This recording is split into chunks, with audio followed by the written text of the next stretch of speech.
বরগুনার মৃতপ্রায় ১৯ কিলোমিটার খাল পুনর্খননে বদলে যাচ্ছে কয়েক হাজার প্রান্তিক কৃষকের ভাগ্য। উপজেলার নিশানবাড়িয়া ইউনিয়নের ৯টি খাল খনন করায় দীর্ঘদিনের জলাবদ্ধতা ও সেচ সংকটের অবসান ঘটেছে।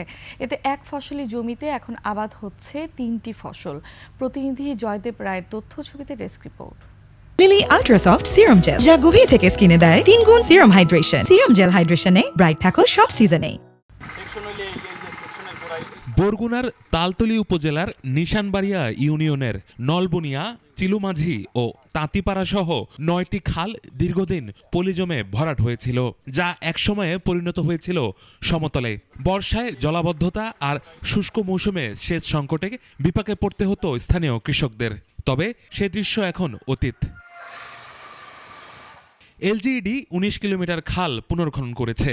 এতে শুধু পানি সরবরাহ নিশ্চিত হয়নি, খালের মাটি দিয়ে হয়েছে নতুন রাস্তা। কৃষিপণ্য আনা নেওয়া এসেছে নতুন গতি।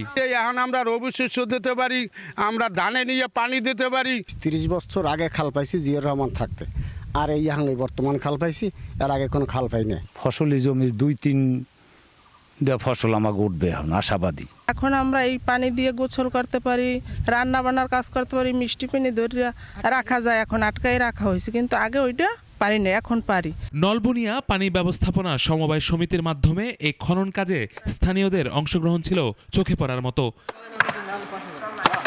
জনপ্রতিনিধিরা মনে করছে এটি গতানুগতিক কৃষিকে বদলে দেবে।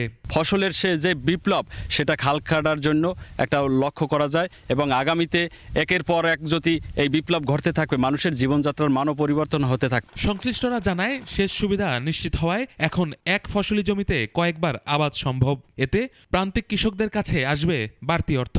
আগে শুধু আমন ধান হতো, এখন আমরা আশা করি সেখানে বোরো ধান সহ অন্যান্য যে ফসল, তরমুজ সহ মুগ ডাল, অন্যান্য রবি ফসল এখানে হবে, এবং এতে কিছু কৃষকরা উপকৃত হবে এবং আমাদের এক ফসল জমি ২ ফসল বা ৩ ফসলে রূপান্তরিত হবে। দেখা গেল আপনার 9টা খাল খনন করা হচ্ছে। এই খালগুলো খননের মাধ্যমে আপনার কৃষি ফসলের জন্য সেচের খুব উপকারিতা হচ্ছে, এবং খালগুলো আমরা একদম পর্যায়ক্রমিকভাবে মানে সিস্টেম ওয়াইজ আমাদের প্রথমে পিওর করে যে ডিজাইন হচ্ছে, সেই ডিজাইন মাফিক আমরা কাটা হচ্ছে খালগুলো। যথাযথ রক্ষণাবেক্ষণ আর আধুনিক কৃষি প্রযুক্তির ছোঁয়ায় নিশানবাড়িয়া ইউনিয়নের এই কৃষকরা অচিরেই অর্থনৈতিকভাবে স্বাবলম্বী হয়ে উঠবে, এমনটাই প্রত্যাশা স্থানীয়দের।